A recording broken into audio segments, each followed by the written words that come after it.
अब ये तो हम जानते ही हैं कि बाजार में नई नई कंपनीज अपना आईपीओ लेकर आती रहती है। अब आईपीओ में आने वाले पैसों का यूटिलाइजेशन कंपनी अलग अलग तरह से करती है। किसी को नया पोर्टफोलियो बनाना होता है, तो किसी को कर्ज उतारना होता है, तो किसी को एक्सपेंशन करना होता है।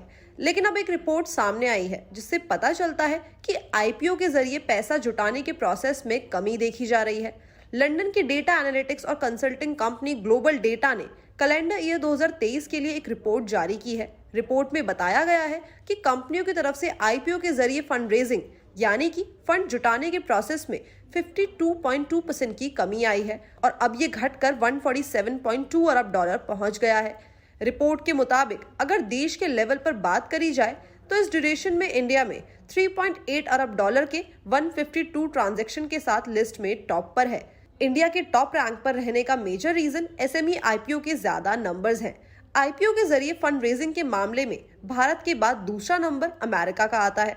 अमेरिका 16 अरब डॉलर के 99 डील्स के साथ दूसरे नंबर पर है। वहीं चाइना ने 32.3 अरब डॉलर के 88 ट्रांजैक्शन किए हैं, तो वो तीसरे नंबर पर है। ग्लोबल डेटा के डील डेटाबेस के एनालिसिस से पता चलता है कि दुनिया भर के स्टॉक एक्सचेंजेस पर 2023 के पहले 8 महीनों में 147.2 अरब डॉलर की टोटल डील वैल्यू के साथ 750 आईपीओ लिस्टिंग रजिस्टर्ड हुई थी। ये 2022 में इसी ड्यूरेशन में 138.6 अरब डॉलर की डील वैल्यू के साथ 1570 लिस्टिंग के मुकाबले 52.2% की तेज गिरावट थी। एशिया पैसिफिक रीजन में टोटल 491 ट्रांजैक्शन किए गए हैं और ये अदर एरियाज के मुकाबले काफी ज्यादा है।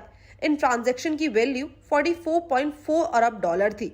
नॉर्थ अमेरिका का भी कुछ ऐसा ही हाल देखने को मिल रहा है। यहाँ से भी किए गए ट्रांजैक्शन लगभग एशिया पैसिफिक के करीब थे। नॉर्थ अमेरिका में 17 अरब डॉलर वैल्यू की 139 डील्स हुई है।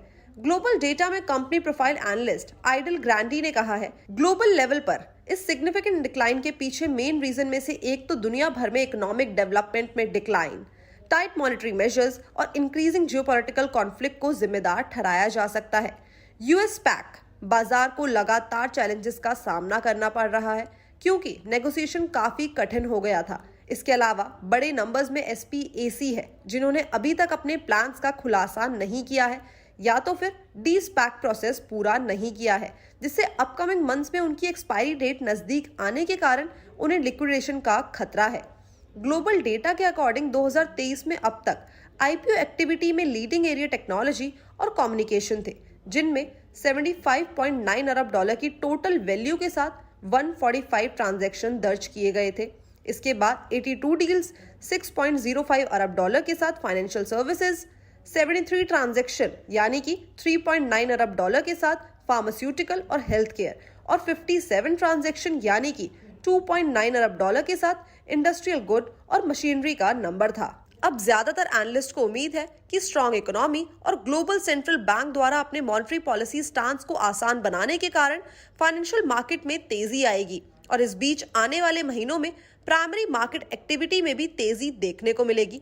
सेकेंडरी मार्केट में उछाल प्राइमरी मार्केट को भी बढ़ावा देता है और इसकी वजह से करंट फाइनेंशियल ईयर के सेकेंड हाफ में आईपीओ की रफ्तार बढ़ने की उम्मीद जताई जा रही है। ग्लोबल आईपीओ एक्टिविटी 2023 के एंड यानी कि 2024 की शुरुआत में फिर से बढ़ने की उम्मीद है क्योंकि इकोनॉमिक कंडीशन और बाजार के परसेप्शन में धीरे धीरे सुधार हो रहा है। इसके अलावा मार्केट रेगुलेटर सेबी ने आईपीओ के बंद होने से लिस्टिंग का समय 6 दिन से घटाकर 3 दिन करने की प्लानिंग का ऐलान किया है। इससे आगे चलकर प्राइमरी मार्केट में हायर एक्टिविटीज इंश्योर होगी।